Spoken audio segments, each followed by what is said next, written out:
Hey, it's Mark Ferguson, and we're back with another virtual real estate video. The LA release was yesterday.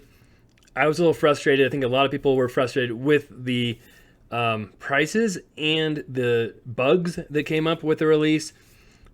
Everyone's calmed down a little bit, maybe now. I've calmed down a little bit, and I want to take a peek at what happened, what I did, and what's happened since the release.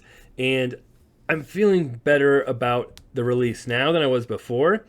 And I'll tell you why. There's a few surprises that happened in the last day, and it's really interesting. So I want to talk about that, how it happened with the buying, selling of the virtual real estate plots on Upland. All right, of course, we love the likes, love the comments, love seeing new subscribers, and I have a real estate investing channel, Mark Ferguson Invest for More, and I'm having lots of videos there on the liquor store we just bought, on the bar we're trying to run, on commercial properties I'm buying, residential properties I have, house flips, all that cool stuff. All right, so we are here in LA right now, and my Explorer is wandering off into North LA, which will be released next week. But here we can kind of see this line kind of up here, squiggling down through here, is where the release was. So you can see where I bought my properties here. I bought a lot of properties and did okay, but I didn't get any super valuable properties. And I think part of that's just like the spur of the moment, where you want to go, what decisions you want to make, and the pricing and what areas I thought would be super popular maybe weren't as popular as I thought. So I did, just to show you guys about how a stress test works. So Upland usually has a stress test in one neighborhood or two neighborhoods, and you can make a lot of money in those stress tests, but it's usually best to get in and out fast. So yesterday I showed it in my video, which is very long, I know. And ended up buying Mount Washington, was where one of the stress tests were, and I bought a bunch of properties. Where were they? Right up here, yes.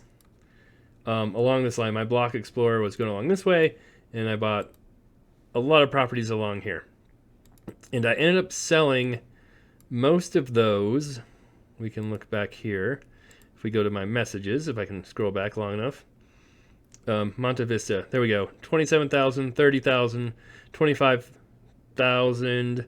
I think these were all in that area. So I minted them for, what was it, 12 to 14, I think, in that range, if I had to guess.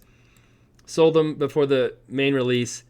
And now you can kind of see the floor, 16,000. 16,000, you can buy stuff. The floor has really dropped here. So in my opinion, it's usually best to just buy and sell fast for the stress tests and not just hold those properties and hope they go up. At least that's my opinion. So, all right, what were some of the things that were frustrating for me? One, I kind of earmarked Venice Beach as a really cool area to buy in. And what happened was I did get some properties there. They were super expensive, right? Paying $65,000 for these. And then it's not even minted out yet, right? I hurried over there, bought properties in a hurry.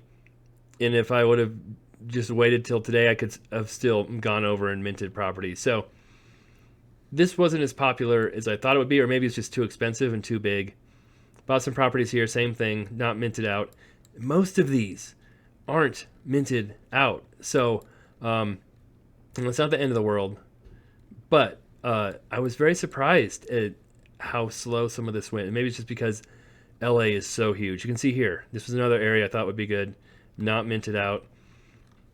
And really, I guess I should have focused on downtown, Chinatown, those areas first, bought there, then gone to the other areas. But can't change any of that now. I did buy a couple in Koreatown, so that I think was a good buy. Prices are still pretty high here, 63. And I sold one of these for 85,000, I believe, already. So made a profit there. And then I bought some other properties kind of in the, what is that? The Westwood area. And some more along here, downtown, a lot along the cemetery. Again, didn't need to be in a big hurry to buy these because they were available. You can see my giant row there. Still tons of available here, but everything along the cemetery did mint out, so that made me feel a little better. So what was the big surprise I was talking about? Well, I sold the Koreatown one for a profit, so that was nice. I have some more over here too, Hollywood Hills.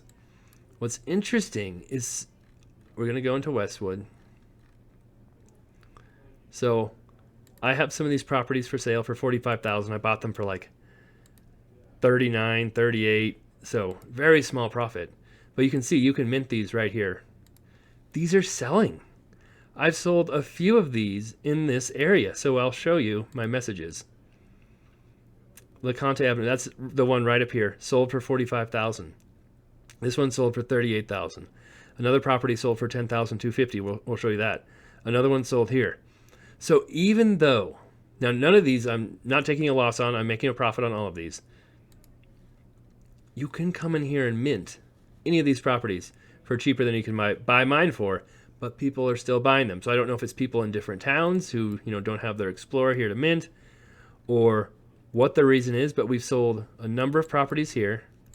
We've sold properties in the Hollywood Hills as well, which again is minting all over. You can mint these right now. And then what I did is after I sold some of those, I was completely out of money yesterday. I was down to like $1,000. I'm addicted to buying these properties because as soon as I got some more money, I'm like, oh, let's go buy something. I went and I bought some very cheap stuff down here because the floor, I'll show you, is very low in Los Angeles. Well, let's go. It's creeping up. It's 8,900 now. Yesterday, you could get stuff for $7,000. It was like 7,000 flat. And now it's starting to creep up. So that's good to see, too. The floor is starting to creep up. And some of these down here, I came down here later on and minted a bunch of these for, I'll show you here. I'm asking $11,500, but I minted it for $7,600. So, like I said, I'm making a small profit on some of these, not a huge profit, but that's okay.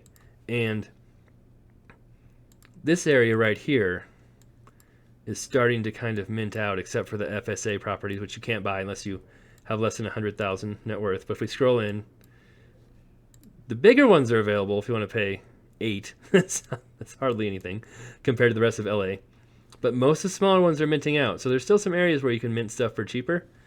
But it was good to see these properties slowly selling and the mint prices going up. So even though some of these areas are still available to mint, prices aren't crazy, you can still sell stuff, which is very surprising to me. So it's kind of cool to see. So, and I don't know if I sold anything here or not. Maybe I sold, and look at that, there's a theater right there that I wish I would have minted, but I think I missed it or it's already minted. But I have some downtown stuff in downtown Englewood. Again, who knows if that'll do anything.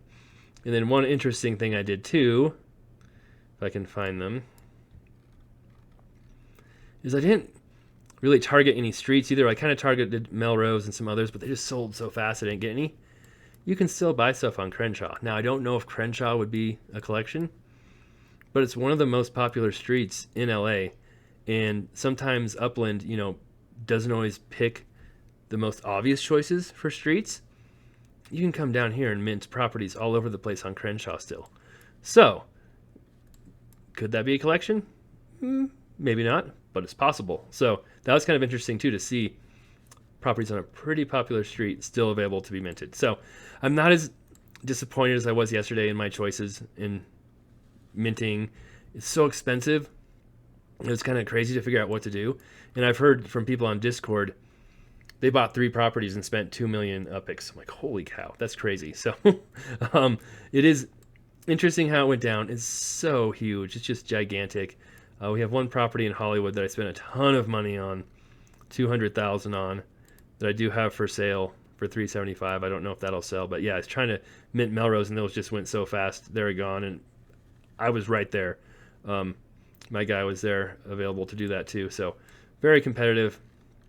Still a lot of fun, even with the bugs. And yeah, I think over time in the next week before they release North LA, I'll see a lot of these sell, and we'll see the floor price hopefully keep going up. And this will be really interesting seeing what North LA does, because some of the most popular or expensive areas, Brentwood, Bel Air, they're huge. These are gigantic neighborhoods. Now, there might not be properties in all of this area, but still, they're so big. It'll be interesting to see, and what the prices are too. So I might try and target some streets there instead for next week, and hopefully I sell a bunch of properties and have more money for that as well. And then one final thing, I always like to track my net worth. I started with just below 5.7 million, I believe. And so we're at 5.87 million now after selling some properties. So I am making money. It wasn't like we lost a bunch or wasted a bunch of money. But it isn't, I'm not flipping them nearly as quick as I did in the Bronx or Oakland either. And then one final thing, in case anybody's interested, you can go to upxlendme.com. And boy, if you want good deals, I feel like Oakland is so cheap right now and such a popular place. Let's see. Alameda, yeah, 12,000 at the floor for Oakland. I feel like it's even cheaper earlier. I think there was some at 10,000, so maybe that's slowly going back up again. But yeah, it is going back up. But this floor was way higher after that release.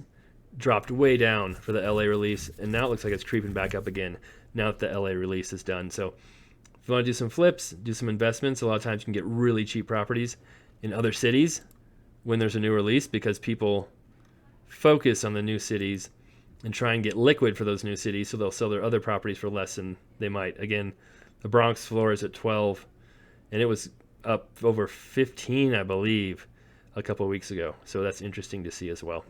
All right, that is what I've got for this video.